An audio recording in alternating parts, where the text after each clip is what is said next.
Olá, paz do Senhor, sejam bem-vindos a mais uma palavra diária. Essa palavra venha servir para você como uma palavra de renovo, de restauração, de cura, de libertação, que seja a resposta que você tanto ora para Deus pediu.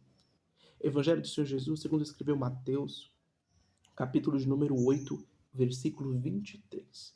Evangelho do Senhor Jesus, segundo escreveu Mateus, capítulo de número 8, verso 23. Diz assim o texto sagrado: E entrando ele no barco, seus discípulos o seguiam. E eis que o mar se levantou uma grande tempestade, tão grande que o barco era coberto pelas ondas. Ele, porém, estava dormindo.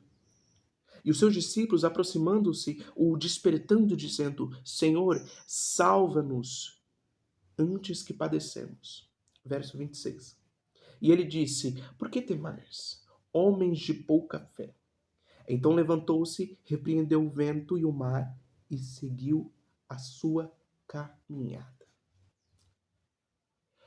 Trazendo para nossas vidas essa passagem, é possível entender os nossos problemas diários. É refletível os nossos problemas diários. Você entra em situações que você começa a se desesperar. Você entra em situações que você começa a falar: Meu Deus, por que de tanta luta? Por que de tanta batalha? Você entra em lugares onde Deus te colocou e você fala: é só luta, é só batalha, é só aflição, é só medo. Você entra em lugares, em situações, e você fica tão assustado porque o mar ele começa a se levantar de modo que começa a fazer com que o seu barco comece a balançar. A Bíblia vai dizer aqui que o barco deles eram cobertos pelas ondas. E o que isso quer dizer? Isso quer dizer que eles eram sufocados pelas ondas, pelas águas. Quantas vezes nós somos sufocados pelos nossos problemas? Quantas vezes somos sufocados pela ansiedade? Para quem tem ansiedade, depressão, saiba, isso não é brincadeira, isso é real. A ansiedade, ela chega num ponto de que você se sente entalado, sufocado. Parece que você quer explodir, parece que você quer surtar. Quantas vezes nós se sentimos entalados, cobertos? Sabe, até aqui, todo mundo já ouviu alguém falar assim: nossa, eu tô por aqui hoje. É como se as ondas estivessem te cobrindo. Só que você esquece que quem está no seu barco é Jesus Cristo de Nazaré. Você esquece que quem te colocou nessa situação foi Jesus, não para te matar, mas para te provar. Porque Jesus, ele também prova os seus. Jesus, ele também faz com que essas pessoas amadurecem. Eu já falei isso em todos os vídeos, eu trago de novo essa palavra. A dor, ela vem com o propósito de amadurecimento. Esse problema que esses homens estavam passando no barco era um processo para eles entenderem com quem que eles estavam. Eu te faço uma pergunta hoje. Você sabe com quem você tem andado? Se é com pessoas que no momento da sua aflição, que no momento da sua luta, vão ser companheiros com você? Você sabe com quem você tem andado? Se essas pessoas vão te ajudar, assim como Jesus fez aqui? É claro que elas não vão acalmar toda a tempestade, porque quem faz isso é só Deus. Mas a amizade, ela também é tão boa para nos ajudar a passar pelos momentos difíceis. No livro de Jó, isso vai ficar escancarado, aberto para quem quiser entender. Jó perdeu tudo. Eu vou simplificar a história para você. Jó era muito rico, muito famoso, um homem de muitas posses. Jó acaba perdendo tudo pela uma ira do inimigo. Deus permite isso porque Deus conhece a Jó. E isso é um processo para Jó entender quem é Deus. Porque Jó, apesar de ser um homem temente a Deus, um homem justo, Jó só conhecia Deus por vista. Jó não conhecia Deus com intimidade. Jó não conhecia Deus com profundidade. Paulo, o que isso quer dizer? Tem muitas pessoas que só conhecem a Deus por vista.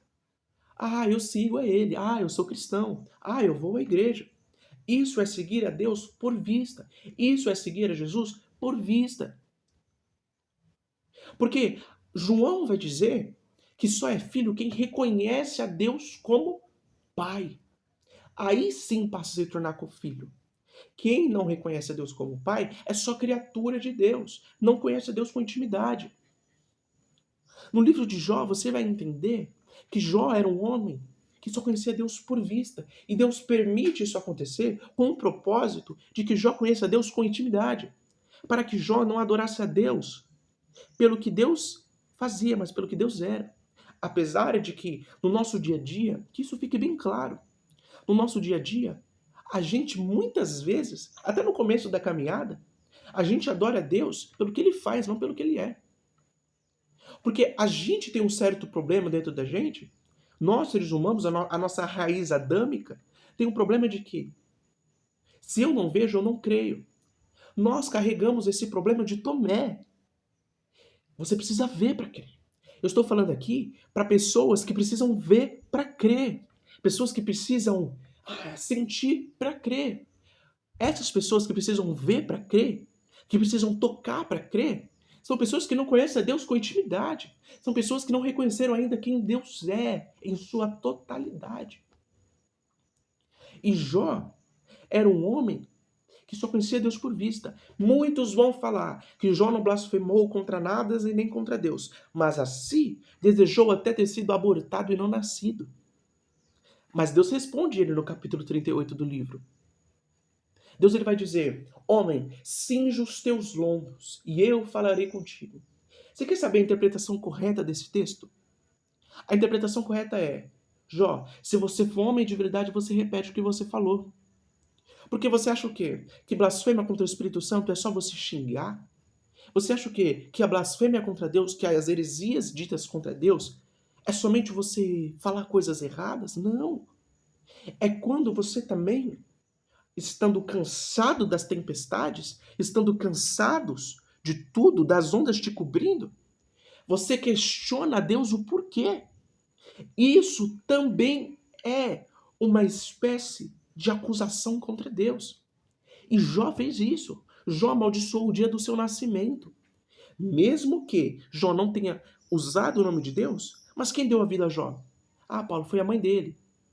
É meio óbvio, né, meu irmão? Mas quem colocou Jó lá? Quem ajudou? Quem protegeu? Porque você sabe que na gravidez de toda mulher, Deus ele protege, Deus cuida dessas crianças. É Deus que coloca, é Deus que cuida, é Deus que protege.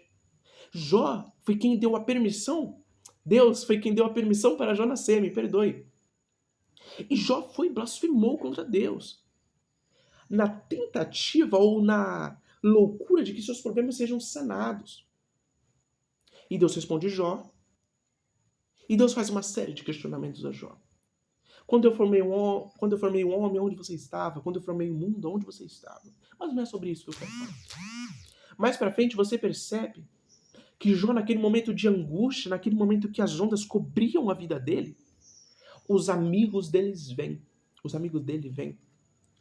E os amigos dele se assentam ao lado dele e ficam em silêncio enquanto Jó não diz nada. Eles ficam em silêncio. E não só isso. Como Jó já se encontrava num estado tão calaminoso, num estado tão ruim, que Jó já estava com as suas vestes rasgadas, com feridas à mostras. Esses homens, eles rasgam as suas vestes como forma de entrega, como forma de compaixão, e se assentam do lado de Jó. E do lado de Jó ficam em silêncio, sentindo com seu amigo a dor. E essa dor passou. Você tem ideia de quem está do seu lado? Se essas pessoas que estão do seu lado, elas vão ser capazes de sentar do seu lado no seu momento de luta?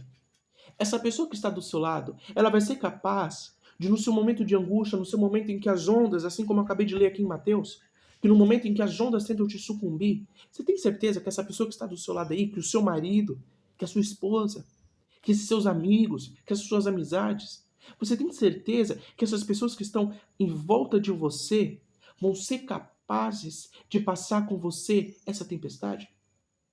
Você tem certeza? Entenda. Quem te colocou nessa tempestade não foi o diabo. A gente associa coisas ruins ao diabo. É claro que o diabo ele é sujo, ele é todo errado. Mas nesses momentos de prova, majoritariamente não foi o diabo.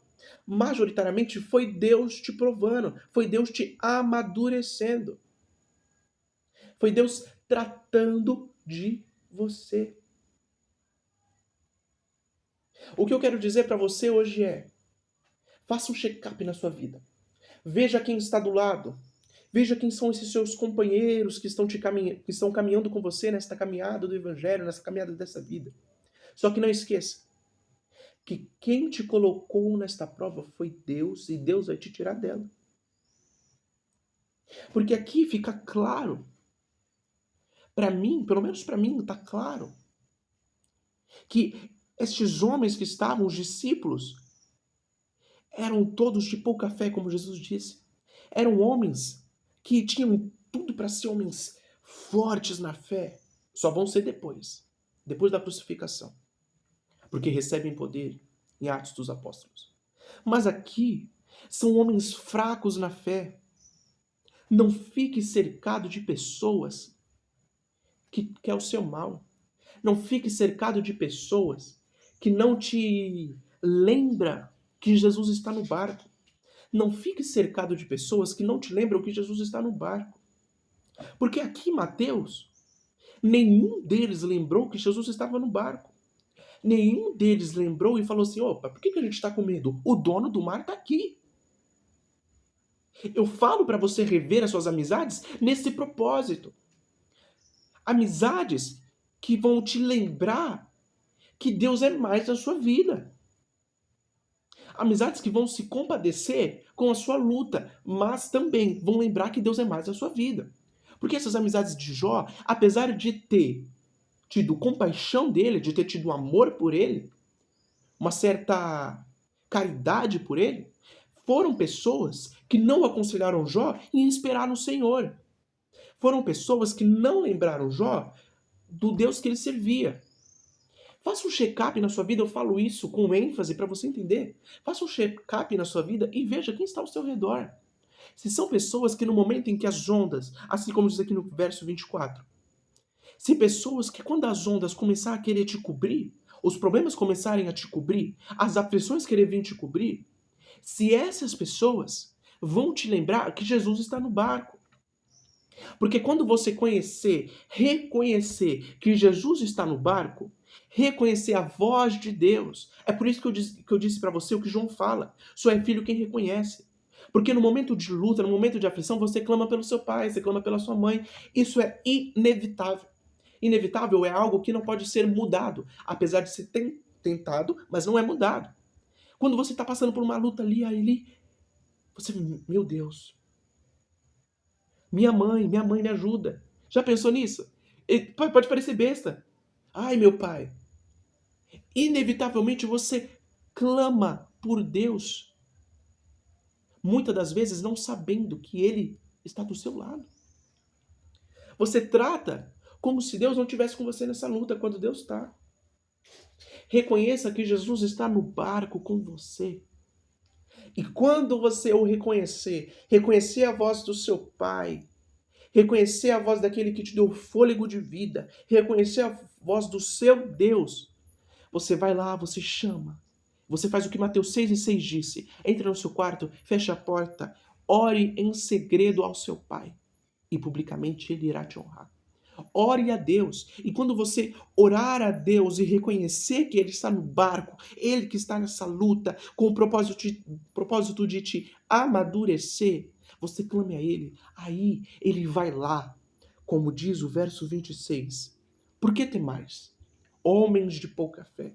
E ainda Ele te dá uma chicotada para você entender. Você não está dando conta dos seus problemas porque você não tem confiado em Deus. Você não está dando conta dessas aflições porque você não tem confiado em Deus. Você não está dando conta desse seu filho rebelde porque você não tem entendido que isso é um processo de Deus para com a sua vida. Você não tem reconhecido Deus. Reconheça que Deus só está fazendo você passar por tudo isso para você ser maduro. Tudo que os discípulos passaram aqui nos evangelhos, desde Mateus até João, foi um processo de amadurecimento. Tenhas fé para você entender que essa luta, que essa dor não vai te matar. Ela vai te fazer amadurecer cada dia mais. Então Jesus ele se levanta. Jesus estava dormindo, Jesus só estava esperando, creio eu. Eu imagino isso. Jesus só estava ali esperando alguém lembrar dele. Esperando lembrar que ele estava no barco. Esperando lembrar que ele poderia acalmar aquela tempestade. Jesus só está esperando você lembrar que ele é capaz de calar vozes que estão dizendo para você que você não é capaz, que você não é ninguém. Jesus está esperando você lembrar dele e lembrar que ele é capaz de calar o trovão, de calar o mar. Porque no capítulo 26 Deus faz isso. Jesus fez isso. Quando os discípulos lembram de Jesus e temem, tremendo, chegam para Jesus e pedem ajuda, Jesus levanta, acalma o mar e tudo passa. E a viagem, ela segue em paz, em perfeita harmonia, como diz a Bíblia aqui. Reconheça que Jesus está no barco. Peça a Ele para que Ele venha acalmar essa tempestade que está dentro de você. Assim como foi com Davi. Por que te abates, ó minha alma, e por que tu te perturbas dentro de mim? Espera em Deus, pois eu ainda o louvarei. Sabe o que Davi está querendo dizer aqui? Davi está querendo dizer, alma, não se abate, porque eu sei quem é o dono do meu barco. Fique com essa palavra, que Deus te abençoe. Eu estendo as minhas mãos sobre você agora, nesse finzinho de tarde, e falo, que Deus seja com você. Reconheça o Cristo que está no seu barco. Reconheça o grandão da Galileia que está com você. Reconheça que Deus é mais, que Deus é poderoso e que Deus pode muito mais sobre a sua vida. Fique com essa palavra. Até segunda-feira. Fique com Deus.